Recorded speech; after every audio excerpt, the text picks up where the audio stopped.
Notre secours est dans le nom du Seigneur qui a fait le ciel et la terre. Aujourd'hui, je fais la tête. C'est le dernier chapitre des Actes des Apôtres. Oh là là, la vie est triste. Oh, c'était passionnant. J'ai adoré, j'ai appris plein de trucs. J'espère que ça vous a plu, mais moi j'ai découvert un visage de Paul. Oh, Aujourd'hui, l'apothéose finale.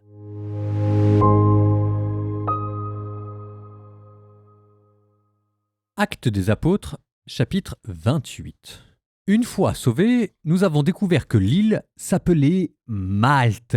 Mais les indigènes nous ont traités avec une humanité peu ordinaire. Ils avaient allumé un grand feu et ils nous ont tous pris avec eux, car la pluie s'était mise à tomber et il faisait froid. Or, comme Paul avait ramassé une brassée de bois mort et l'avait jetée dans le feu, la chaleur avait fait sortir une vipère qui s'est accrochée à sa main. À la vue de la bête suspendue à sa main, les indigènes se disaient entre eux « Cet homme sûrement est un meurtrier. Il est sorti sain et sauf de la mer, mais la justice divine ne permet pas qu'il reste en vie. » Or, Paul a secoué la bête pour la faire tomber dans le feu, et il n'en a éprouvé aucun mal, alors que les gens s'attendaient à le voir enfler ou tomber raide mort. Après avoir entendu un bon moment, et vu qu'il ne lui arrivait rien d'anormal, ils ont changé complètement d'avis. Ils disaient que Paul était un dieu. Il y avait là une propriété appartenant à Publius, le premier magistrat de l'île. Il nous a accueillis et, pendant 3 jours, nous a donné une hospitalité cordiale. Or, son père était au lit, atteint de fièvre et de dysenterie.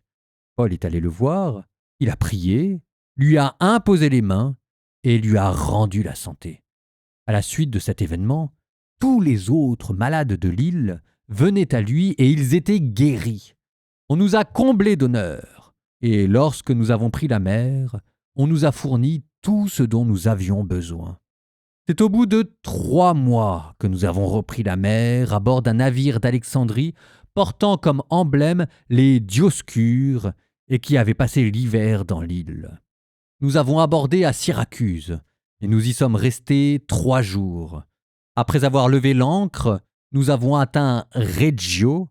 Le lendemain est survenu un vent du sud et, en 2 jours, nous sommes arrivés à Pouzole. Nous y avons trouvé des frères qui nous ont invités à passer 7 jours chez eux. Voilà comment nous sommes arrivés à Rome. De la ville, les frères qui avaient entendu parler de nous sont venus à notre rencontre jusqu'au lieu dit Forum d'Apus et à celui des 3 tavernes. En les voyant, Paul a rendu grâce à Dieu et repris courage. À notre arrivée à Rome, il a reçu l'autorisation d'habiter en ville avec le soldat qui le gardait. 3 jours après, il fit appeler les notables des Juifs. Quand ils arrivèrent, il leur dit « Frères, moi qui n'ai rien fait contre notre peuple et les coutumes reçues de nos pères, je suis prisonnier depuis Jérusalem, où j'ai été livré aux mains des Romains. Après m'avoir interrogé, ceux-ci voulaient me relâcher puisque, dans mon cas, il n'y avait aucun motif de condamnation à mort. Mais, devant l'opposition des Juifs, j'ai été obligé de faire appel à l'empereur, sans vouloir pour autant accuser ma nation. C'est donc pour ce motif que j'ai demandé à vous voir et à vous parler, car c'est à cause de l'espérance d'Israël que je porte ces chaînes. » Ils lui répondirent « Pour notre part, nous n'avons pas reçu à ton sujet de lettres en provenance de Judée, et aucun frère venu ici n'a rapporté ou dit du mal de toi. Nous souhaitons pourtant apprendre de toi ce que tu penses, car nous avons été informés que votre groupe est contesté partout. » Après lui avoir fixé une date, ils vinrent le trouver en plus grand nombre dans son logement. Paul rendait témoignage au royaume de Dieu dans ce qu'il leur exposait, et il s'efforçait de les convaincre à propos de Jésus en partant de la loi de Moïse ainsi que des prophètes. Cela dura depuis le matin jusqu'au soir. Les uns se laissaient convaincre par de telles paroles, les autres refusaient d'y croire. N'étant pas d'accord les uns avec les autres, ils s'en allaient, quand Paul leur adressa cette seule parole. « L'Esprit Saint a bien parlé. Quand il a dit à vos pères par le prophète Isaïe, « Va dire à ce peuple, Vous aurez beau écouter, vous ne comprendrez pas. Vous aurez beau regarder, vous ne verrez pas. Le cœur de ce peuple s'est alourdi. Ils sont devenus durs d'oreilles. Ils se sont bouchés les yeux de peur que leurs yeux ne voient, que leurs oreilles n'entendent, que leur cœur ne comprenne, qu'ils ne se convertissent.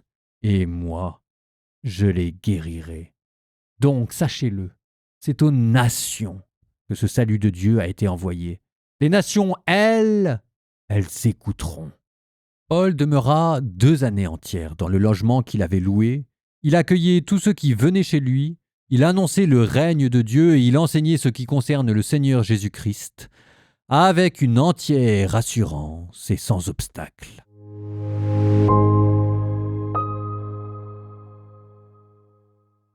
Quand je vous dis que Paul est devenu autre chose, il y a un serpent qui le mord, et c'est pas lui qui meurt, c'est le serpent qui meurt. Comment ne pas penser Jésus qui, après la croix, la mort et le diable n'ont plus aucun pouvoir sur lui. Et la population locale qui est toute étonnée parce qu'en fait, ils pensaient que c'était une malédiction, le diable qui vient le mordre. Et on pense à Jésus qui était sur la croix et on disait que c'était la malédiction de Dieu qui était venue sur lui. Mais voilà qu'il ne succombe pas et tout le monde le prend pour un dieu. Ce que vous venez de lire à travers le récit du naufrage, c'est un récit de la passion. Et ce que vous venez de lire avec Paul qui arrive sur le rivage, c'est un récit d'apparition. D'ailleurs, le rivage, l'autre rive, c'est le symbole par excellence de la résurrection dans les évangiles. On pense à la finale de l'évangile selon saint Marc, chapitre 16. « Voici les signes qui accompagneront ceux qui deviendront croyants. En mon nom, ils expulseront les démons, ils parleront des langues nouvelles, ils prendront des serpents dans leurs mains, et s'ils boivent un poison mortel, il ne leur fera pas de mal, ils imposeront les mains aux malades, et les malades s'en trouveront bien. » C'est exactement ce que Paul réalise dans cette île. En disant tout cela, ça ne veut pas dire que Paul ne va pas mourir, parce que le plan de Dieu, c'est qu'il rende témoignage à Rome, et que témoin en grec, ça se dit martyr. Le but est de vous montrer la totale liberté de cet homme. Il est enchaîné, il est en prison, et pourtant c'est lui le plus libre d'entre eux. Et à nouveau, on pense à Jésus au moment d'entrer librement dans sa passion. L'évangile vous rend libre, libre à la manière de saint Paul. De là, on arrive à Rome, où Paul est accueilli par la communauté chrétienne locale, où il se met à nouveau à prêcher en synagogue. En apparence, rien n'a changé, il y en a qui croient, il y en a qui ne croient pas, et en même temps, il y a une certaine forme de sérénité. On a l'impression que Paul est passé par-delà le voile. Pendant les quelques temps qu'a duré le voyage par mer, Paul a trouvé un moyen assez génial de présenter l'ouverture aux nations païennes du judaïsme. On se souvient que c'était ce qui faisait l'objet d'un scandale à Jérusalem. Voilà que maintenant Paul le présente de manière totalement nouvelle. Il vous dit qu'il est là pour rendre compte de l'espérance d'Israël. L'espérance d'Israël, c'est que Israël porte en son sein de quoi sauver le monde et que c'est ce qui avait été prédit par les prophètes. On termine avec une dernière citation, Isaïe. Vous avez beau écouter, vous ne verrez pas, qui est une des citations les plus employées dans tout le Nouveau Testament et qui nous replace chacun devant nos propres responsabilités. C'est toujours de cette même manière un peu grave, un peu solennelle que les prophètes, et Paul en fait partie, terminent toujours leur discours non pas par des flatteries, mais par le rappel des véritables enjeux, les bénédictions d'un côté, les malédictions de l'autre. Et c'est ainsi que nous quittons Paul, captif à Rome, captif mais entièrement libre. Ça vaut peut-être le coup qu'on déborde un peu des Actes des Apôtres et que je vous parle de la captivité de Paul à Rome. Parce qu'il va y en avoir plusieurs. Vous êtes ici dans la première captivité. Paul vient d'arriver à Rome après le naufrage à Malte. Il n'est pas enfermé dans une prison classique, mais il est plutôt assigné à résidence. Verset 30, Paul demeura 2 ans entiers dans une maison qu'il avait louée. Il y recevait tous ceux qui venaient le voir. Donc il peut écrire, il peut recevoir. Il est gardé par un soldat, ce qu'on appelle la custodia militaris, la garde militaire, un soldat de la garde prétorienne qui est attaché à lui par une chaîne, mais Paul garde une certaine liberté. C'est une captivité relativement douce, plutôt de l'ordre de la résidence surveillée. Alors, ceci dit, financée par ses propres moyens. C'est lui-même qui doit louer sa maison. Faut pas non plus exagérer. Pourquoi est-ce que Paul bénéficie d'une condition de captivité relativement clémente ? D'abord parce qu'il est citoyen romain. Ensuite parce qu'il a fait bonne impression devant le gouverneur Festus et Agrippa II. Donc tout cela fait qu'à Césarée, déjà, il était probablement non pas en prison mais en résidence surveillée. Et ça a continué. Paul attend son procès, on nous dit qu'il l'a attendu 2 ans. Le délai de 2 ans reflète probablement les lenteurs de la justice romaine. En tout cas, c'est aussi ce qui a permis à Paul de continuer à organiser ses communautés à distance. Probablement que le procès s'est bien passé parce qu'au bout de 2 ans, on sait qu'il va être relâché. On est entre 62 et 64. Il n'est pas impossible que pendant ce délai de 2 ans, entre 62 et 64, il se soit rendu en Espagne. Dans la lettre aux Romains, il parlait déjà de ce grand projet de se rendre aux colonnes de la terre. C'est probablement aussi dans cette période-là que va le rejoindre Pierre à Rome. Parce que Pierre aussi va terminer à Rome. Le Vatican a été construit au-dessus de ton tombeau, hein. Je vous rappelle qu'on a retrouvé le tombeau de Saint-Pierre.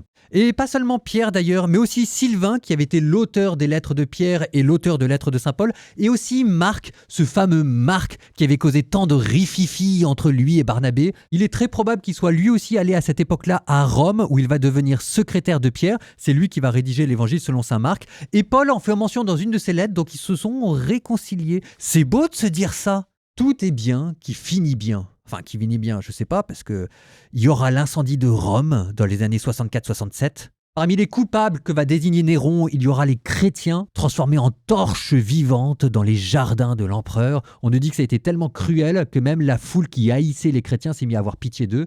Et parmi les victimes, Pierre et Paul, qui vont être tous les deux jetés cette fois-ci dans une captivité beaucoup plus dure, dans une prison qu'on a retrouvée qui s'appelle la prison Mamertine, qu'on peut visiter, que j'ai visitée et qui est glauque. C'est suggéré dans la deuxième lettre à Timothée, où on évoque une captivité beaucoup plus dure. D'autres témoignages de pères de l'Église confirment une deuxième captivité. Eusèbe de Césarée, Irénée. Alors cette deuxième captivité, la prison Mamertine, on n'est plus dans la résidence surveillée. Je sais pas comment vous dire. Ça n'a de prison que le nom, c'est plutôt une sorte de grotte, de fosse dans laquelle on jetait les prisonniers. Parfois même, on les jetait avec tellement de violence qu'en arrivant en bas, ils se cassaient les 2 jambes. Dans un endroit qui devait faire, je sais pas moi, 30 mètres carrés, on pouvait y entasser une quarantaine de détenus, aucune fenêtre. Donc vous êtes dans la pénombre. Dans la deuxième lettre à Timothée, on voit que Paul dit avoir froid, il demande un manteau et il raconte comment tout le monde, ou presque, l'a abandonné. C'était pas forcément de la méchanceté de la part des autres chrétiens, mais à cette époque-là, je suppose que c'était chacun pour sa peau et sauf qui peut. En tout cas, les actes des apôtres n'en parlent pas, ils s'arrêtent à cette première captivité. Pourquoi est-ce qu'on va pas jusqu'au bout? Pourquoi est-ce qu'on n'a pas montré le discours que saint Paul a tenu devant l'empereur? Pourquoi est-ce qu'on n'a pas parlé de son martyre? Parce qu'en fait, on en avait déjà parlé, c'était le discours devant Festus, c'était le naufrage, le chapitre d'avant. C'est vraiment très curieux, si bien que quand il arrive à Rome, on a l'impression d'avoir un homme qui est déjà passé par-delà la vie et la mort. Il arrive à Rome, il prêche l'évangile, on a l'impression que c'est aux mêmes personnes, les juifs qui sont d'accord, les juifs qui ne sont pas d'accord, et en même temps on sent que Paul est maintenant passé au-dessus de ça. Je ne sais pas comment vous dire, mais il est passé de l'autre côté du voile. C'est comme si c'est quelqu'un qui était déjà dans le royaume de Dieu et qui maintenant vous parlait du royaume de Dieu. Il est devenu saint. C'est extraordinaire. Dernière raison pour laquelle on ne va pas jusqu'au bout à parler du martyre de Paul, c'est que le grand projet de Paul, c'était de faire accepter le christianisme comme religio licta. Si on parle de son martyre, on aura fermé la porte, et c'est une porte que Luc aimerait bien garder ouverte. Le plan de Dieu dépasse saint Paul. Proverbes chapitre 30, versets 5 et 6. Toute parole de Dieu est éprouvée au feu. Il est un bouclier pour qui s'abrite en lui. N'ajoute rien à ce qu'il dit, il te le reprocherait comme un mensonge.